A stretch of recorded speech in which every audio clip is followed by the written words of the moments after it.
I met her at a construction renovation project that I was overseeing as a contractor.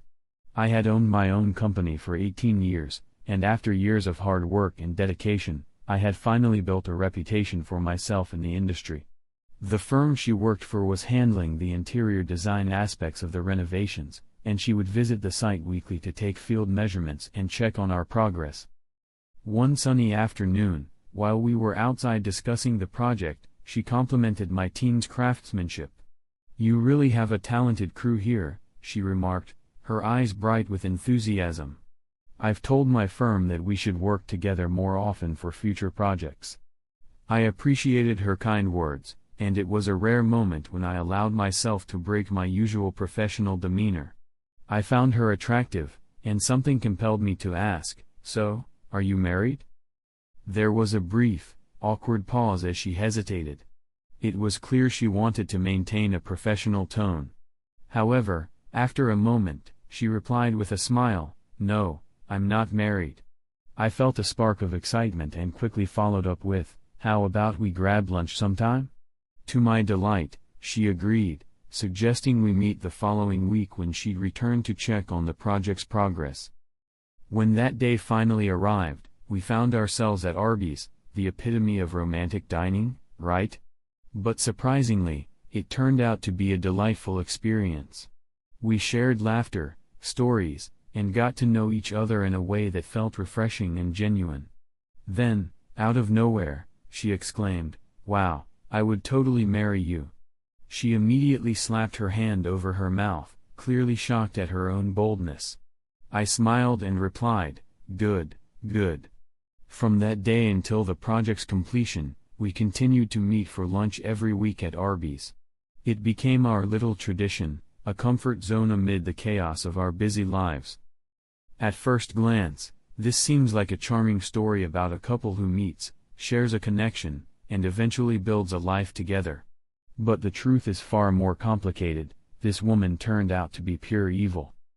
After dating exclusively for 3 years, we married in 2013. Having known each other for a year and a half before that, I thought we had laid a solid foundation. Her firm held Christmas parties every year, and I would always attend. I vividly remember our first party together. There was this guy named John who was overly friendly with her, getting a little too close for my comfort. While she would shrug him off, it was evident that he was far too touchy-feely, and it bothered me. The following year, I found myself increasingly annoyed at his behavior. He was always getting drunk and wanted to dance with her, leaving me feeling uneasy. Each time I saw her laughing with him, I felt a knot tighten in my stomach. I asked her about it on the way home, demanding to know if something was going on between them. She insisted, "No, he's just like that."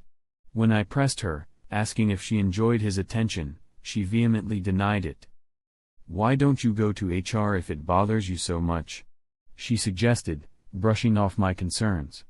I knew I wasn't overreacting, but her dismissive attitude only fueled my frustration. Fast forward to the next Christmas party, and we were engaged. I proposed in front of her family, believing we were on the brink of a beautiful future together. As wedding planning unfolded, I couldn't shake the feeling that something wasn't quite right. My gut was screaming at me to pay attention, yet I ignored the warnings.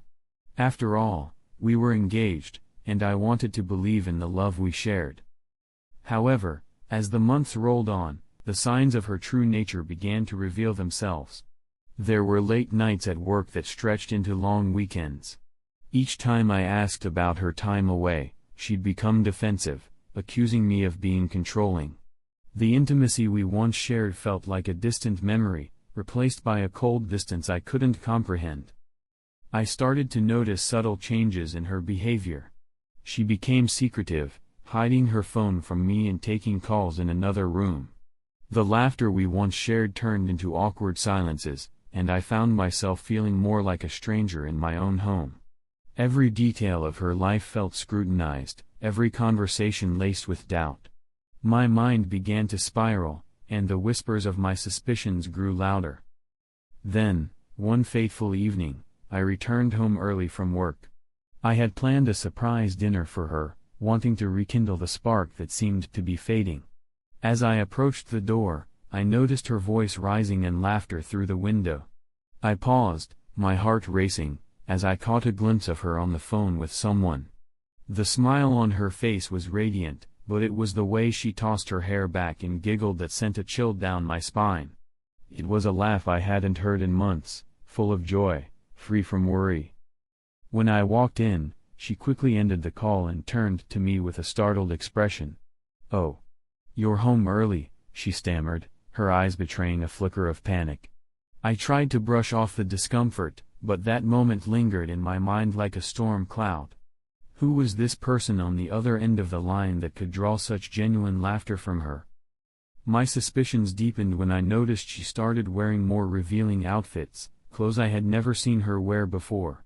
She would take longer to get ready, and I found myself wondering if she was trying to impress someone else. I confronted her about it, but she brushed it off, claiming it was just a new style she was trying out. But deep down, I felt the gnawing fear that something was terribly wrong. Weeks turned into months, and the distance between us grew. I spent countless sleepless nights, replaying every conversation and every look exchanged between them that I had witnessed. The puzzle pieces began to fall into place, but I was still reluctant to believe the reality of what I was seeing. Finally, I decided I needed to investigate further. I started to pay closer attention to her routine, noticing the different perfume on her neck that didn't smell familiar to me. The sparkle in her eyes when she spoke about her friends took on a new meaning, and I felt a mix of betrayal and confusion. It was time to dig deeper. I began asking questions about her gym friends, trying to maintain a casual tone. But Lisa seemed elusive, changing the subject whenever Tom's name came up.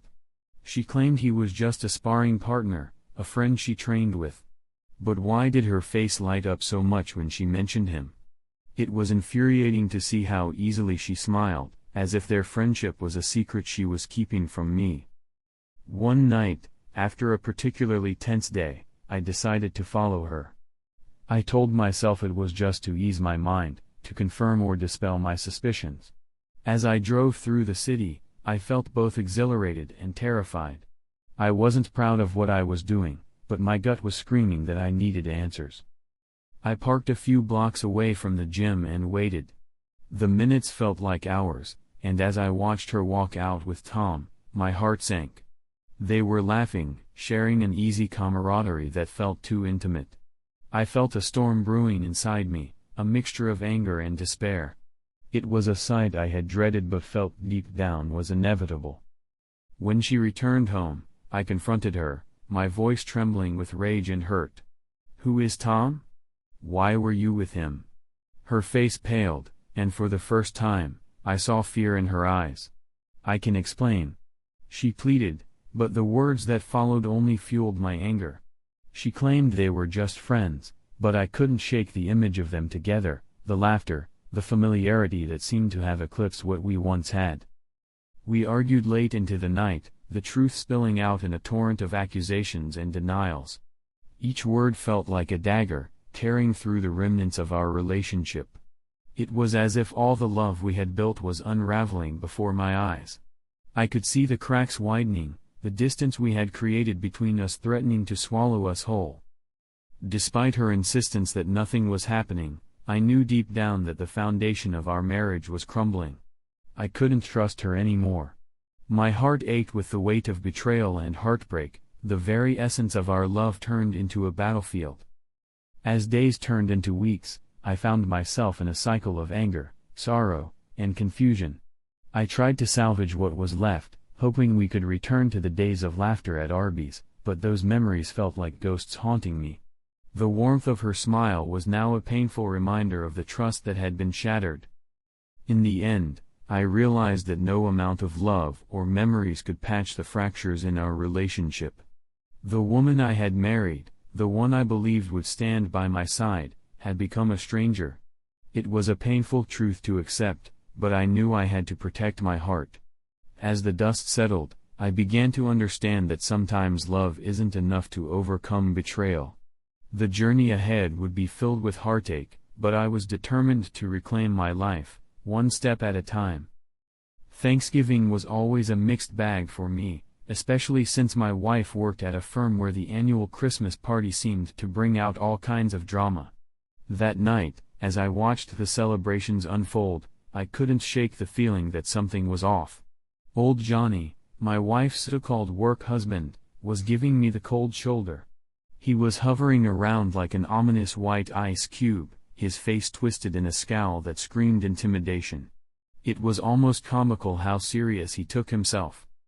I leaned over to my wife, nudging her gently. "I think your work husband is jealous," I teased, hoping to lighten the mood. It was an ongoing joke between us, but she just shrugged it off, dismissing my concerns. "No way," she replied, her tone light but a hint of annoyance flickered in her eyes. Still, I couldn't shake off how he was glaring at me from across the room, as if I had just taken his last piece of pie. We decided to ignore him for the rest of the evening, but the tension lingered like a heavy fog. Our wedding came a few months later, in July 2013. I remember that day vividly. It felt like a fairy tale. I had requested one of my favorite songs by J. Cole, "Power Trip," for our reception. But in a twist of fate, the DJ played Forbidden Fruit instead. That song, featuring Kendrick Lamar, references the biblical tale of Adam and Eve, mankind's first taste of temptation, leading to their expulsion from paradise. I look back on that moment now and chuckle, realizing it was an omen I didn't even catch at the time. Just 2 months after our wedding, we got the news that would change our lives forever. My wife was pregnant. I was ecstatic, and when the doctor revealed it was twins, 2 boys, I felt like I had hit the jackpot. Life was good, I was ready for the chaos of fatherhood. Fast forward to her Christmas party in December 2019. Grace mentioned she wanted to go alone this year, claiming she needed a night out to decompress from everything that had been happening. I didn't like the idea, but I ended up staying home with the boys, trying to keep myself busy. However, when she didn't come home that night as she said she would, my anxiety shot through the roof. I blew up her phone until it went straight to voicemail. Panic turned into anger when she finally walked through the door the next morning, looking disheveled and guilty. I lost it. My gut told me something was wrong, and her excuses just fueled the fire. "I drank too much and fell asleep in another coworker's room," she said, tears streaming down her face. "I finally get some freedom, and I'm accused of wrongdoings." I wasn't having any of it. "You need to grow up," I snapped, my voice raised. "You're an adult with a family. I don't mind you going out, but don't lie to me and avoid my calls." Grace retreated into the bedroom, and I could hear the shower turn on. The kids were still asleep, and that's when my gut feeling kicked into overdrive. I made a beeline for her phone, desperation clawing at my insides. When I found it locked, my heart raced. I demanded the passcode, but she refused, claiming I was being irrational. "I'm taking the kids to my mom's," she said, her voice shaky with defiance. That was the moment I knew I had to find the truth, no matter how painful it might be. The worry, the anger, it all converged into a single, burning question: what was really going on behind those locked doors? I demanded she give me the passcode, my voice sharper than I intended, and I could see the fear flash across her face. Realizing I was scaring her, I took a deep breath to calm myself down. I sank into the couch, waiting for her to finish her shower, my mind racing with thoughts I couldn't quite wrap my head around. When she finally stepped into the living room, fresh from her shower, I looked her in the eye and said, "I'm leaving. I just need some air." I hated the idea of leaving the boys unattended, but I felt suffocated in the house. I grabbed my keys and walked out, the door clicking shut behind me like a finality. I drove aimlessly for a bit, eventually pulling into Bob Evans. The comfort of their familiar surroundings was what I needed. After finishing my meal, I lingered over a cup of coffee, trying to sort through the chaos in my mind. That's when I remembered I had my headphones with me. I pulled out my phone, opened Apple Music, and hit shuffle on my playlist.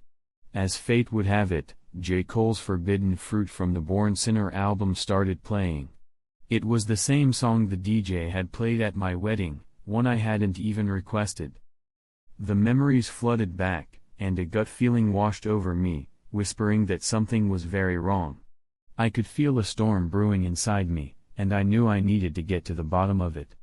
As soon as I got back home, I pulled out my phone and Googled how to hire a private investigator. After a bit of searching, I found a guy who looked promising and contacted him through Facebook. I explained my situation, and he assured me he could help. I'll be honest, I wasn't feeling optimistic about this whole pie thing. I figured it could just be a waste of time, but then I recalled a guy named John, one of my wife's coworkers. I wouldn't give his full name, but I easily found him on Facebook, especially since I knew his middle initial from their company website. I sent him a friend request, knowing his page was private, and messaged him to see if we could talk. He accepted my request but responded with, "Who are you?" I was taken aback. Our pictures were on my profile, and I didn't understand how he didn't know who I was. I introduced myself and told him who my wife was, but his response chilled me. "Dude, it's over between her and I. Whatever freaky crap you've got going on, I don't want anything to do with it anymore. Have a great day." "Over?" I repeated, confusion flooding my mind. "What do you mean it's over?" He replied coolly, "She told me you knew and that you guys had an open relationship. You have a girlfriend, and she had me, but I'm done. 7 months ago, she gave me chlamydia." I was stunned. "What? I don't have any." He cut me off, frustration rising in his voice. "Well, she did, and she gave it to me. She said she had no idea, but you're the only one who could have given it to her. I knew better than to sign up for your freaky situation." The words hit me like a punch to the gut. My mind raced as the implications of what he was saying sunk in. Suddenly, everything made sense: the late nights, the evasive answers, and the gut-wrenching feeling that had been gnawing at me. I realized I needed to confront her with the truth, and I needed to do it now.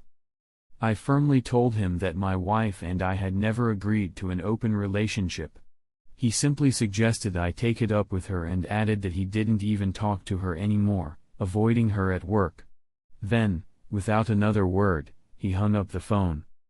I sat in my car, sweat beading on my forehead despite the cold air outside.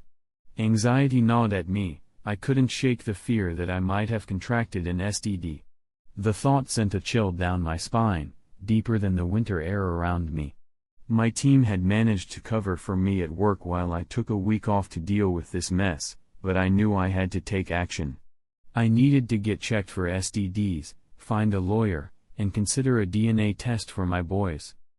In my mind, I devised a plan. I wouldn't say a word to her. I would quietly file for divorce, get everything in order, and then hit her with the news like a freight train.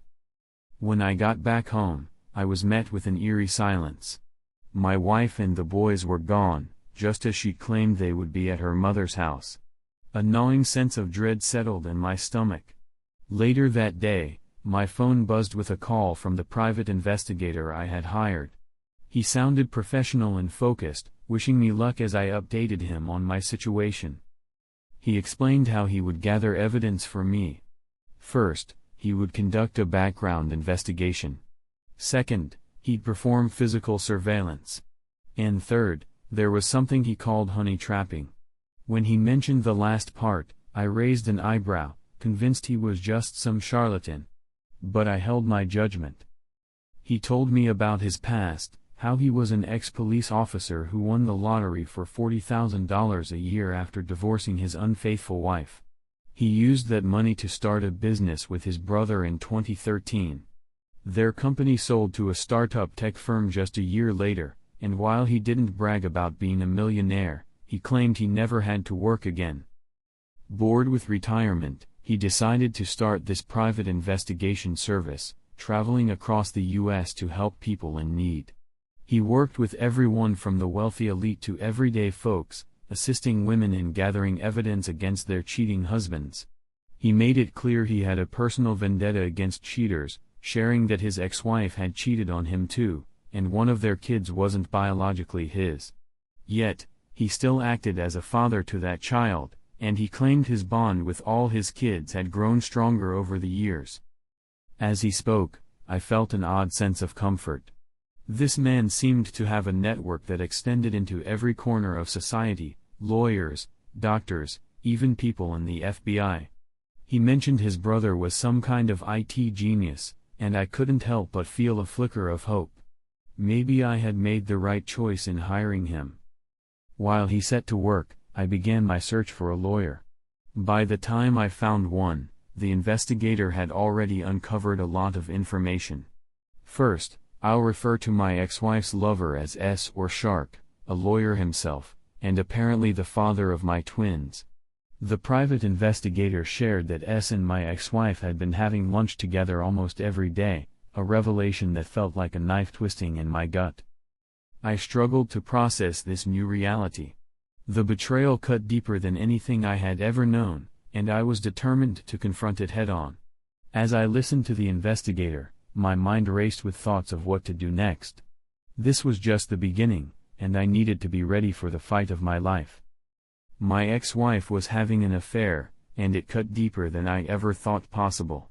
It was ironic, really. We had met over shared lunches, laughing and flirting, but now I was drowning in betrayal.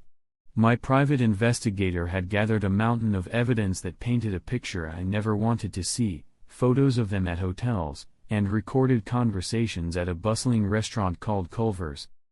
The restaurant had a lively atmosphere, but my investigator worked wonders with the audio, enhancing it just enough to capture key moments.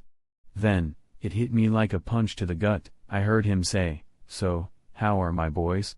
If he'd said, "How are the boys?" it could have meant our kids, but my boys? That was a dagger. In that instant, flames of rage and hurt roared to life in my stomach. Desperate for clarity, I approached my lawyer about getting my kids' DNA tested. "Is it legal?" I asked, my voice barely masking my anxiety. "Do I need her consent?" She replied calmly, "While a mother can refuse to submit to a paternity test, her permission isn't necessary if the potential father has parental responsibility and her DNA isn't being tested."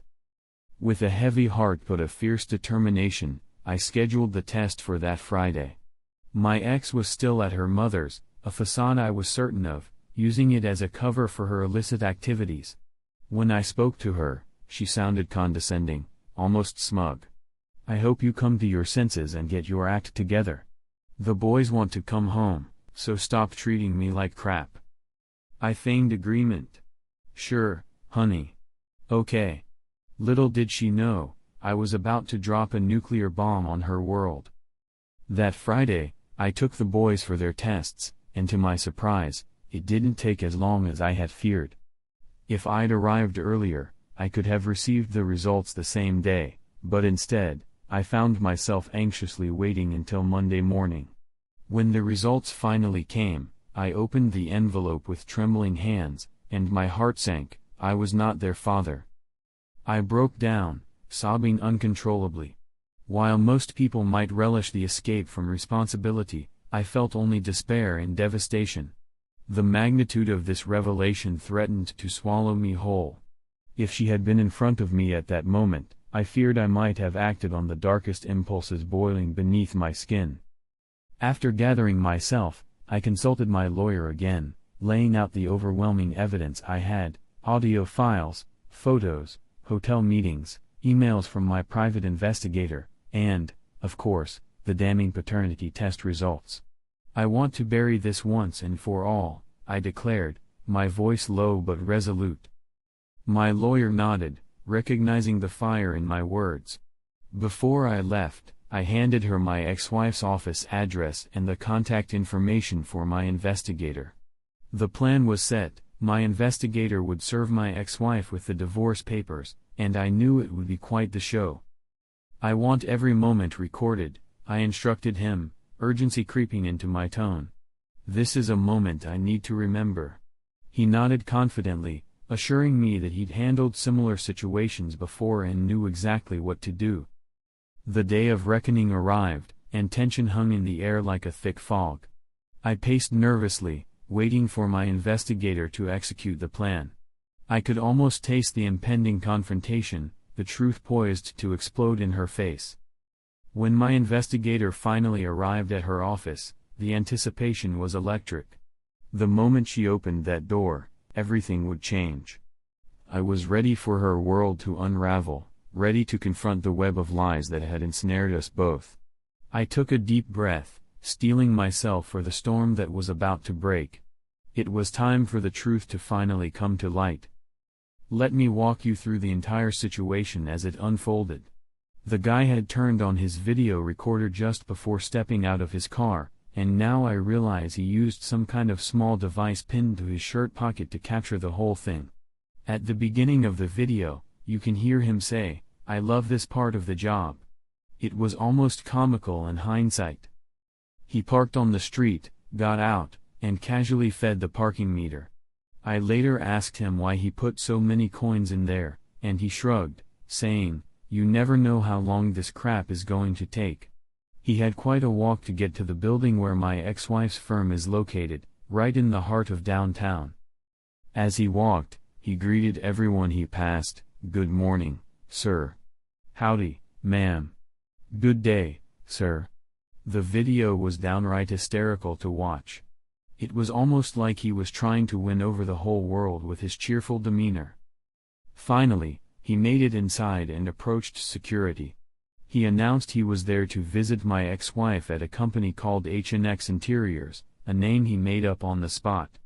The security guard, of course, patted him down and directed him where to go. Once he reached the floor where their suite was located, he approached the receptionist and said he was there to see my ex-wife, who I'll refer to as Mrs. Jones for this story. He waited for what felt like an eternity, about 8 minutes, before someone else came up to him and asked what he needed. He told them he had a package for my ex-wife and insisted on handing it to her personally. The receptionist offered to take it for him, asking if it was just materials or samples. But my pie was adamant, saying, "I have to give it to her directly, sir." There was something in his voice that made it clear he was enjoying every moment of this. The receptionist led him into the office, and through the glass walls, you could see my ex-wife in a meeting room with 5 other coworkers, all laughing and drinking coffee, completely oblivious to what was about to happen. My pie approached her and asked, "Mrs. Jones?"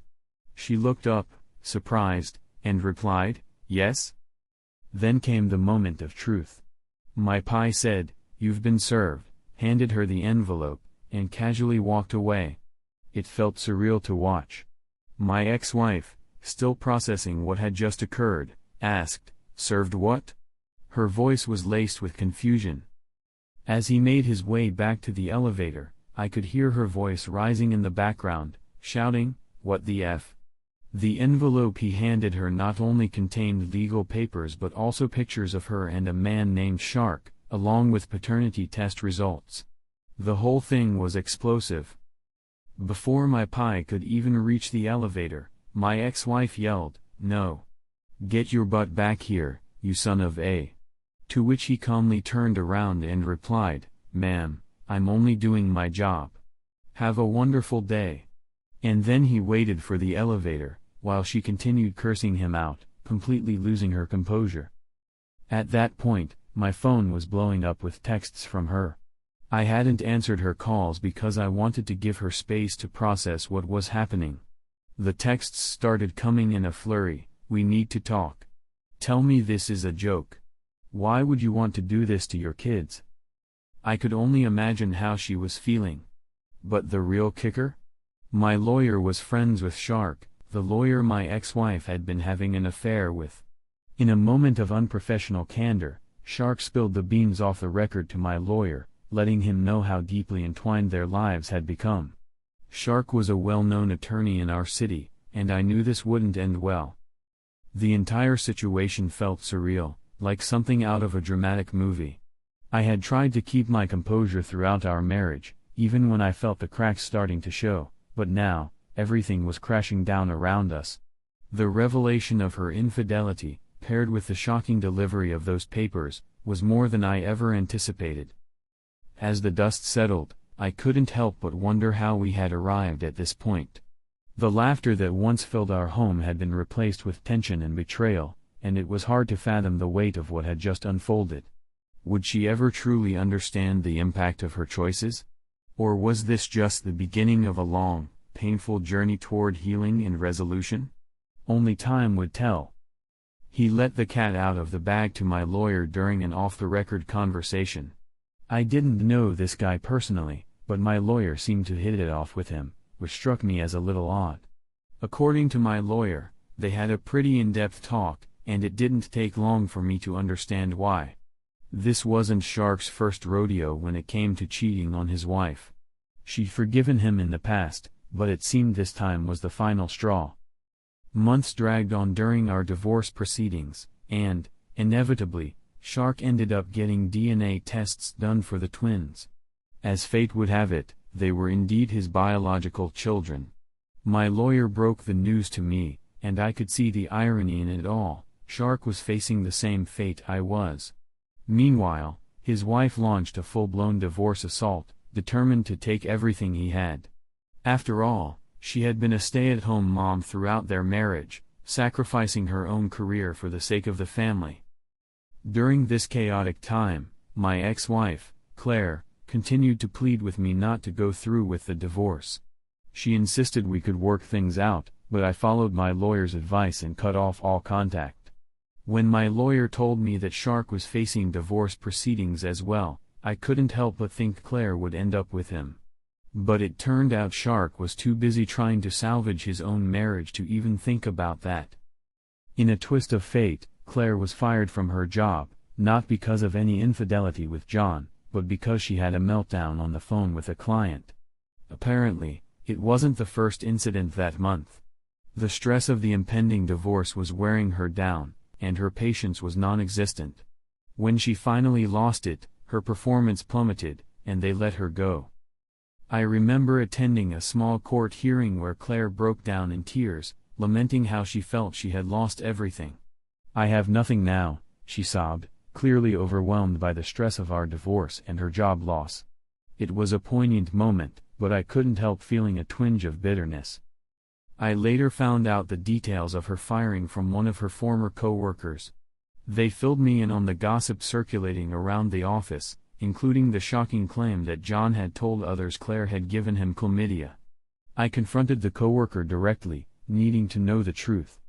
"Did you and the others know Claire was cheating on me with John? Be honest, I won't be upset," I asked, trying to maintain my composure. "Yeah, it was pretty common knowledge," she said. "Who doesn't have a work husband or wife these days? Usually,